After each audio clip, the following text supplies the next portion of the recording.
dua channel.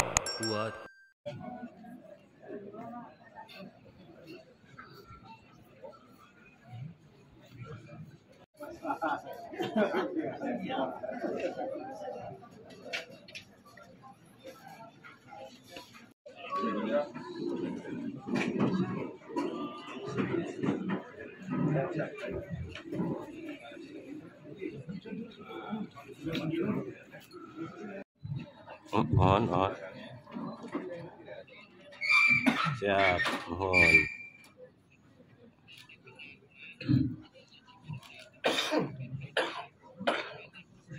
Iya. Oh, mohon siap, mohon Pak. Mohon. Yuk, mohon. Waalaikumsalam.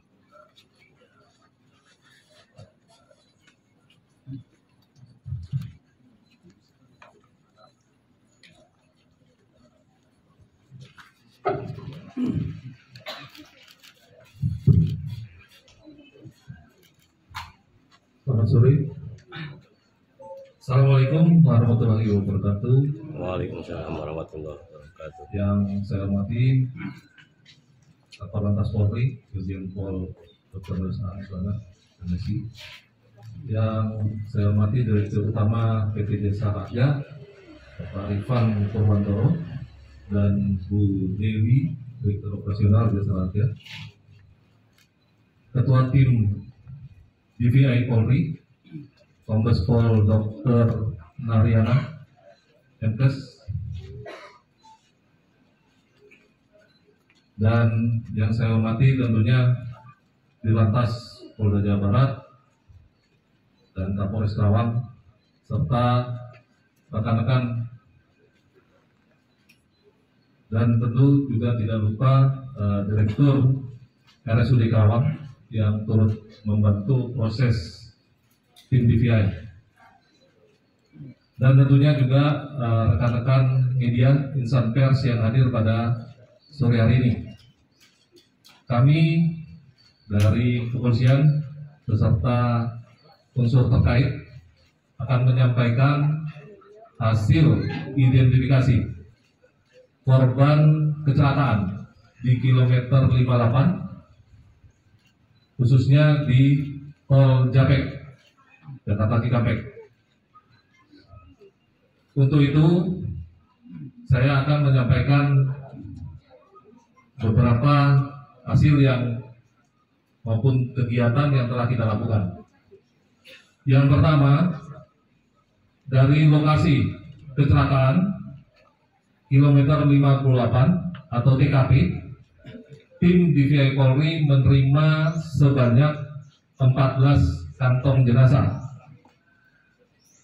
Kemudian tim DVI Polri membentuk posko DVI yang dipimpin langsung oleh Bapak Kabidokes Polda Jawa Barat, Kombes Pol Dr. Naryana MKes. Tim DVI sendiri berjumlah kurang lebih 39 orang, yaitu terdiri dari 11 dokter spesialis forensik, 2 ahli odontologi forensik, 7 dokter umum, 11 petugas paramedik, dan ada 13 petugas non-paramedik.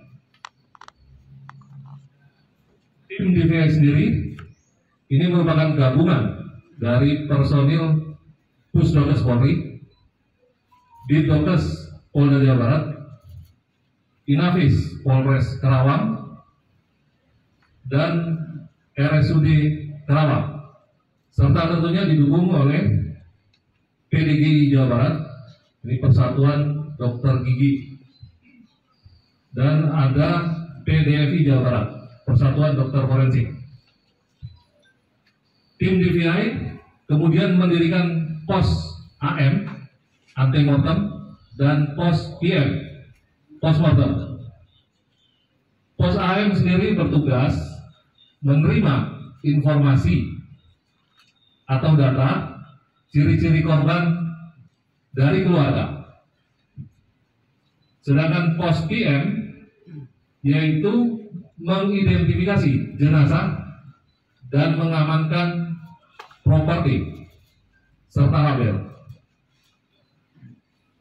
Tim DVI juga melakukan dokumentasi kegiatan dan mencatat hasil giat AM dan PM. Kemudian dari hasil identifikasi yang telah dilakukan oleh tim DVI telah berhasil teridentifikasi sebanyak 12 jenazah dengan jenis kelamin 7 laki-laki dan 5 perempuan. Sampai dengan saat ini, dari hasil identifikasi yang dilakukan oleh tim DVI dengan bekerja sama stakeholder terkait, termasuk Polres, Polsek, rekan-rekan TNI, pemerintah daerah, dinas kependudukan, dan aparat pemerintah desa, serta masih banyak lainnya. Dengan menggunakan prinsip profesionalitas, proporsionalitas, transparansi, dan kehati-hatian untuk meminimalkan faktor kesalahan, maka tim DVI telah berhasil mengidentifikasi 1 jenazah, yaitu atas nama Najwa Devira, jenis kelamin perempuan, umurnya 22 tahun, alamat Kabupaten Bogor. Jenazah korban teridentifikasi berdasarkan data prima gigi. Kemudian juga saya sampaikan upaya-upaya yang telah dilakukan, khususnya oleh jajaran Pujian Polda Jabar, dalam hal ini Polres Karawang, yaitu diantaranya mempersiapkan penginapan untuk keluarga korban di Hotel Mercure dengan konsumsinya. Kemudian membuat pos pelayanan keluarga korban baik di RSUD Karawang dan di Hotel Mercure. Kemudian mempersiapkan sarana transportasi untuk memfasilitasi keluarga dari hotel menuju RSUD Karawang pulang pergi. Di samping itu, Polres Karawang juga menyiapkan personil-personil untuk memberikan konseling kepada pihak keluarga korban. Dan juga personil Polres Karawang membuat WAG, WhatsApp grup keluarga korban dengan pihak Polres Karawang sebagai sarana komunikasi. Nanti akan diserahkan jenazah yang telah teridentifikasi kepada keluarga korban oleh pihak kami dari tim DVI.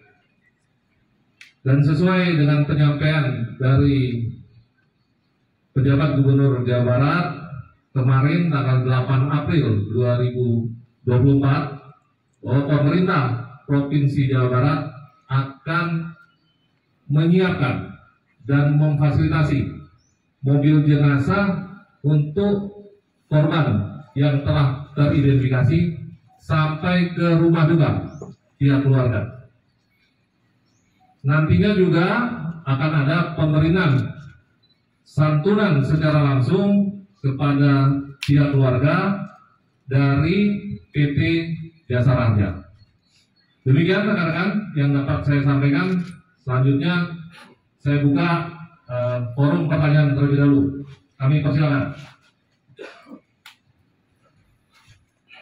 Ya, silakan. Sejauh ini sudah ada berapa keluarga yang datang untuk mengikuti?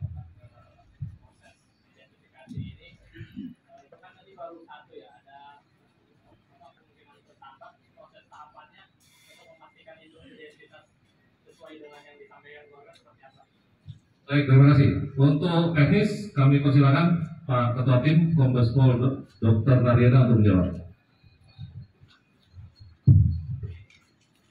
Terima kasih yang terhormat Bapak Kakor Lantas, Direktur Utama Jasa Raja, Kabid Humas, Kabid Lantas, Direktur RSUD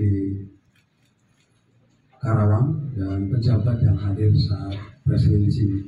Kami sampaikan, kami selaku DPI Komandir Provinsi Jawa Barat menyampaikan bahwa kami membuka posko antemortem dan postmortem di Rumah Sakit RSUD Karawang.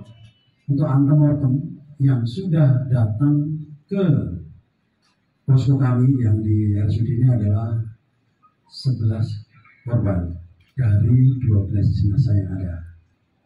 Ada 11 sudah hadir ke kita, kemudian mereka kita ambil data antemortem. Data antemortem adalah data informasi terkait dengan kondisi korban, kondisi jenazah, kondisi korban sebelum meninggal.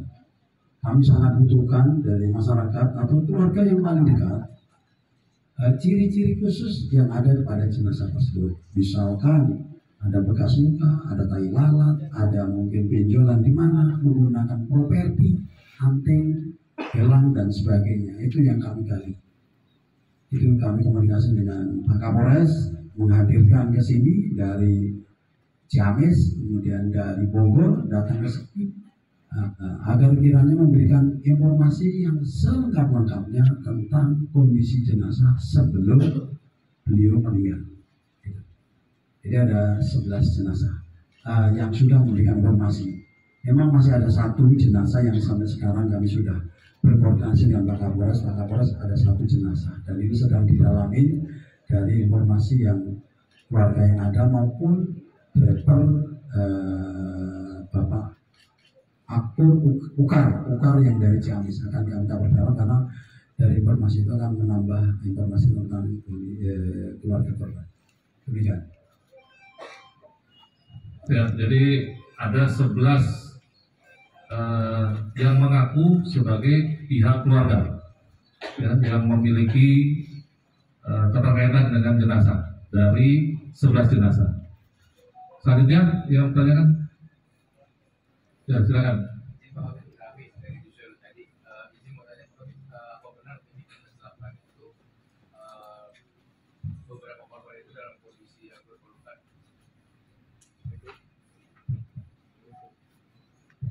Baik, jadi terkait dengan kondisi jenazah yang ditemukan, tentu kita telah menyampaikan tadi bahwa kita memiliki 14 kantong jenazah.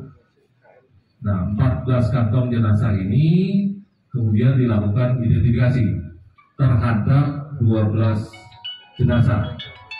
Jadi secara keseluruhan dari 14 kantong hanya 12 jenazah. Tentu teman-teman bisa mempertimbangkan sendiri apakah dalam satu kantong jenazah ada lebih dari satu jenazah.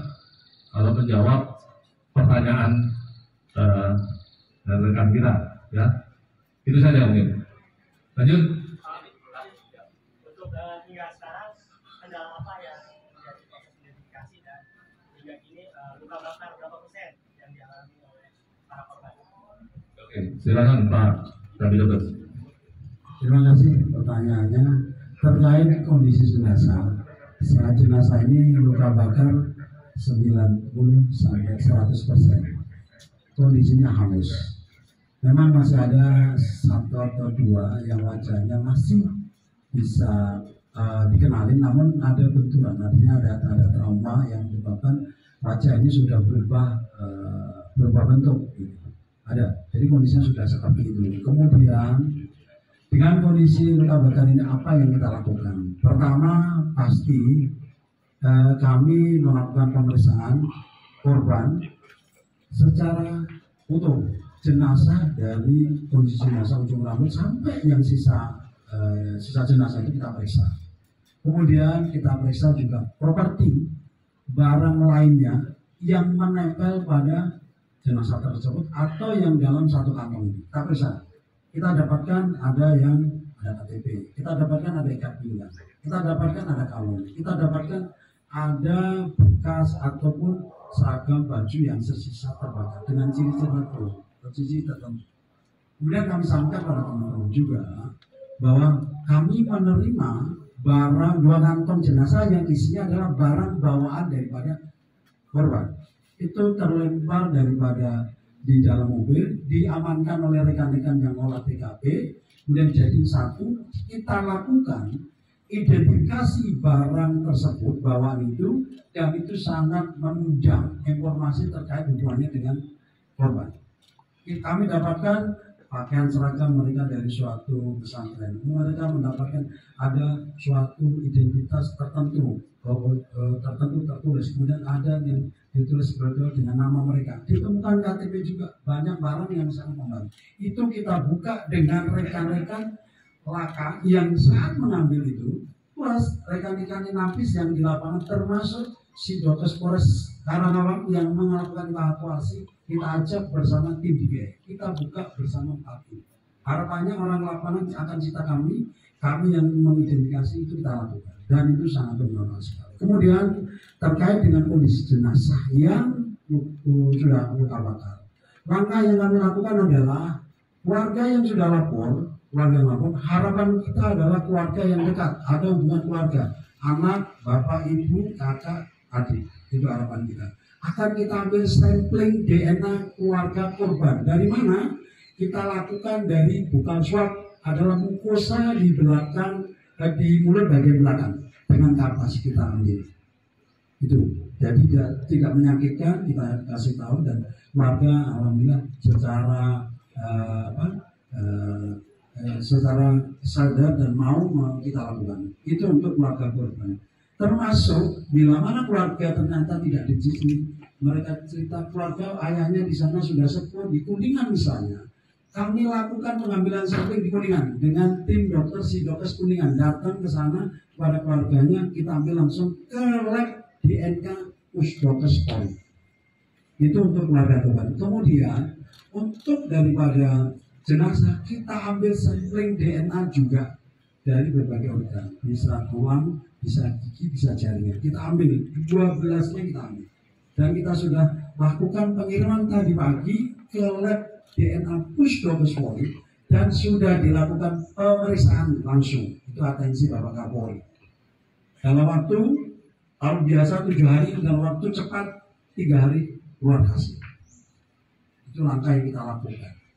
Jadi nanti harapan kita adalah data teman-teman atau DNA keluarga korban dan korban akan matching atau sama DNA. Itulah kita, DNA adalah diagnosa ataupun identifikasi primer. Kalau primer itu sudah tidak bisa dikatakan artinya pasti yang bersangkutan siapa dia. Itu yang perlu kami jelaskan. Pak, rekan dari Harian Kompas, Pak, mau tanya soal santunan tadi. Dari Jasa Raja kan beberapa ada aturan bahwa bila yang pelanggaran lalu lintas tidak diberikan santunan yang tentang moral dan hormat. Itu nanti akan seperti apa, Pak? Dan kaitannya dengan Pak Anwar, apakah sudah didalami untuk pelanggaran lalu lintas? Terima kasih. Iya. Dalam hal ini mungkin tidak memperhatikan terkait, kan kita tidak identifikasinya, tidak melihat apa dia pengemudi atau tidak.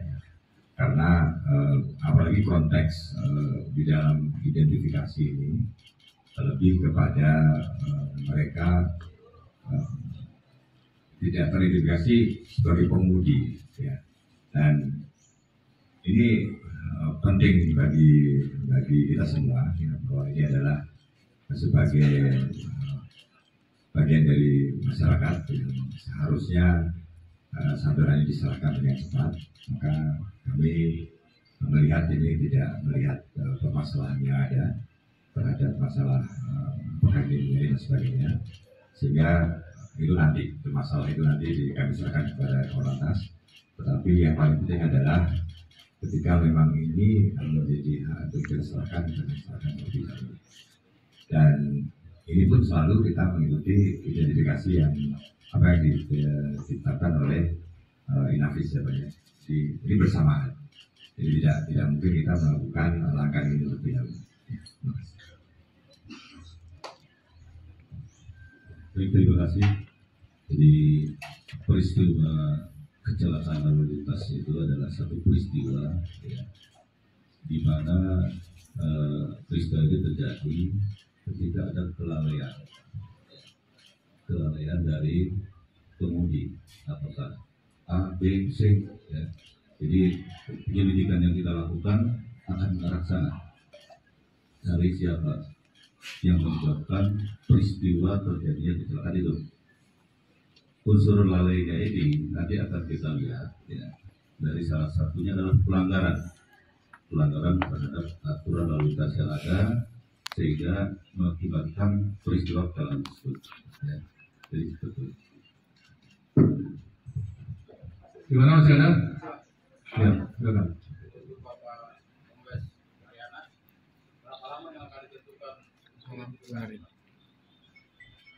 Identifikasi berapa lama maksudnya? Waktunya? Silakan. Kalau kita bicara di guides atau Interpol bahwa proses identifikasi itu tidak dibatasi oleh waktu. Namun sebagai DVI kita berusaha secepatnya. Dan DVI tidak boleh memberikan jenazah yang tidak pasti pada keluarga korban. Karena keluarga korban akan pasti komplain tersebut. Jadi kehati-hatian ini rekan-rekan kami, ini adalah disaster yang sifatnya open, terbuka. Karena penumpang ini dari berbagai warga, bukan satu keluarga ini. Dan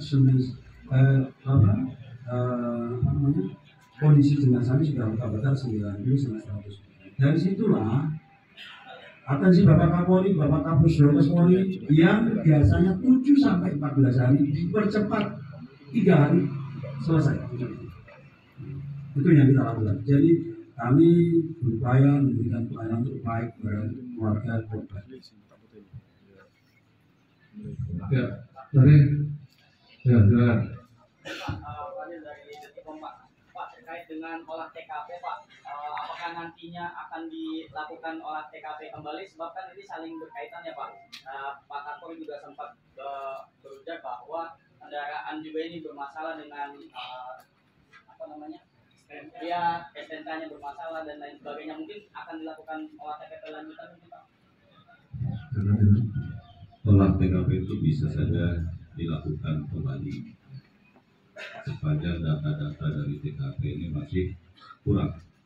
Nah, jadi sangat memungkinkan untuk olah TKP lanjutan ya. Terkait STNK juga Pak. Ya. Yang STNK katanya tidak diakui sama pemerintah atas nama yang bergerak di STNK yang mana? yang Grandmax. Grandmax. Jadi data di kepolisian itu Grandmax nomor sekian itu sudah 3 kali ganti nama ya. Dari tangan pertama dijual ke tangan kedua, tangan kedua dijual ke tangan ketiga, tangan ketiga dijual ke siap ini yang keempat. Berarti ini kepemilikan yang keempat itu di data kita ya, database kendaraan motor kita ya. Itu udah 4 kali ganti nama. Di situ di data kita itu ada permintaan blokir ya terhadap nomor polisi tersebut. Yang pertama satu ditelusuri blokir karena melanggar etle. Yang kedua blokir dari pemegang ketiga untuk tidak nama. Artinya blokir ini biar tidak menggunakan KTP nomor 3 tadi. Ya, itu data kita. Itu. Tadi Pak Kapolri kan sempat bilang bahwa tidak ada bekas rem memang. Itu apakah mereka yang pertama itu apakah ada indikasi tidak ada bekas rem? Terus yang kedua, infonya itu apa benar mobil itu disebabkan benar Jadi pertanyaan itu jadi begini. Jadi kemarin sudah kita lakukan olah TKP ya, olah TKP oleh tim TA kita dari Mabes Polri, Korlantas, dari Polda. Dari olah TKP tersebut kita melihat jejak-jejak yang ditinggalkan. Salah satunya ya, jejak rem dari bis itu ada jejak rem, dari yang satu dari ras ada jejak rem, dari arah barat ini tidak ditemukan jejak rem itu ya. Itu hasil olah TKP, fakta-fakta di lapangan. Ya, nanti kita lihat lagi dari penyelidikan dari hasil olah TKP itu kita harus didukung oleh keterangan saksi, keterangan ahli. Ya. Jadi kita tidak terburu-buru tadi unsur penelitian, kehati-hatian, kita tidak salah menentukan siapa tersangka nanti. Ya, terus oleh Ras, ya, memang hampir sama, tapi beda merek. Ya, ada? Maksimal 3 hari data dikirim ke ini.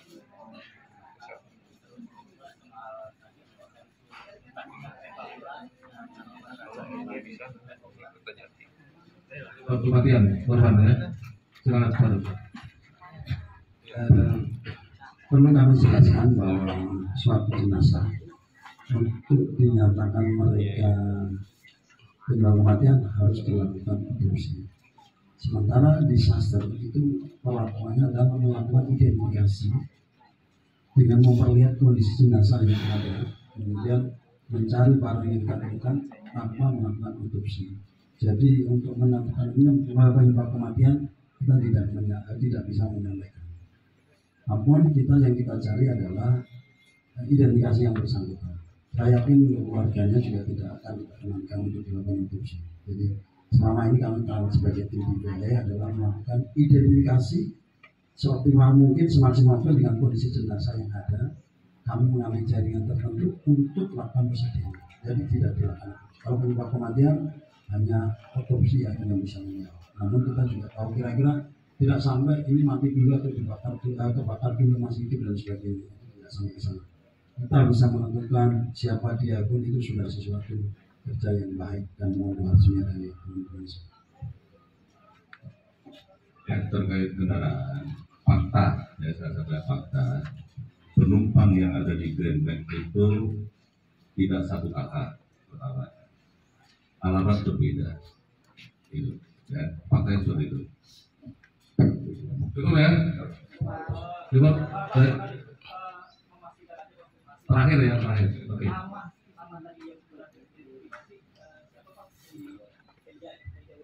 Nama yang sudah berhasil teridentifikasi yaitu Najwa Devira, NAJWA, Devira DEVIRA, ya, ya, betul. Devira. Ini perempuan 22 tahun, warga Bogor. Ya, cukup rekan-rekan. Baik, terima kasih atas kedatangannya. Selanjutnya penyerahan jenazah dulu kepada pihak keluarga. Ayo silakan.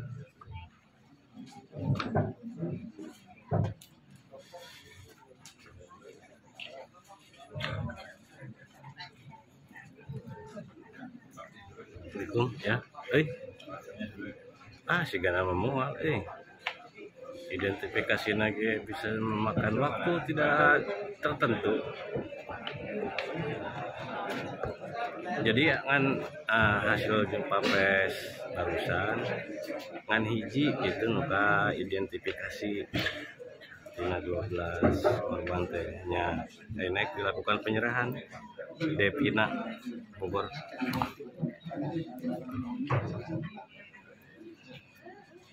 Acan hari asup tol Cisumdawu cenah.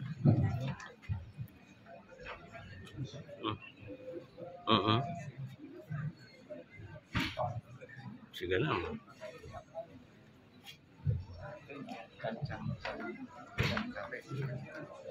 itu kata duka ayeuna keluarga teh cicing dia difasilitasi gitu bukan kumaha ya. Mohon maaf Bapak Ibu bisa ke tengah Ya. mungkin. Ya, terlihat. Aja ada ke dia make eta gini nanti bungkus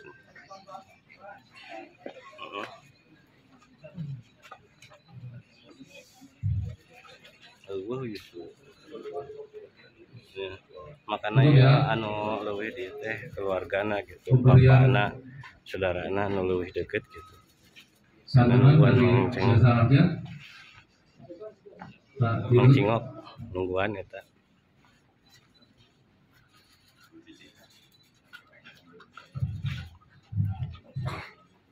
teu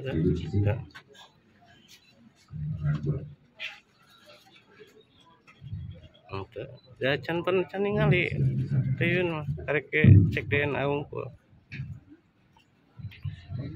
pokoknya geus beres jadi 90%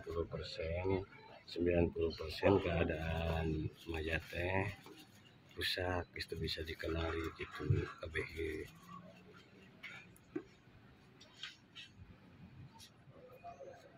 Kemudian ada pemberian Iya mah penyerahan penyerahan santunan berarti jasa marga sih kan.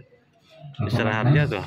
Sebagai perwakilan dari kepolisian menyampaikan aliasi dari Bapak Kapolri.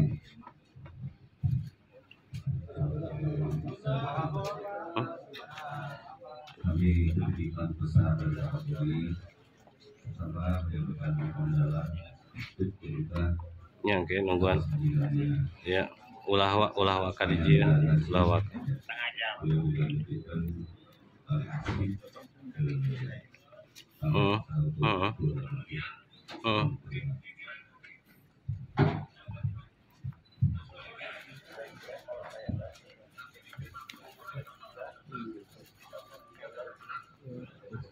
Cukup bisa kembali mungkin Bapak Ibu.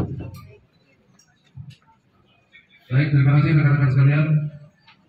Selamat sore dan sampai ketemu lagi.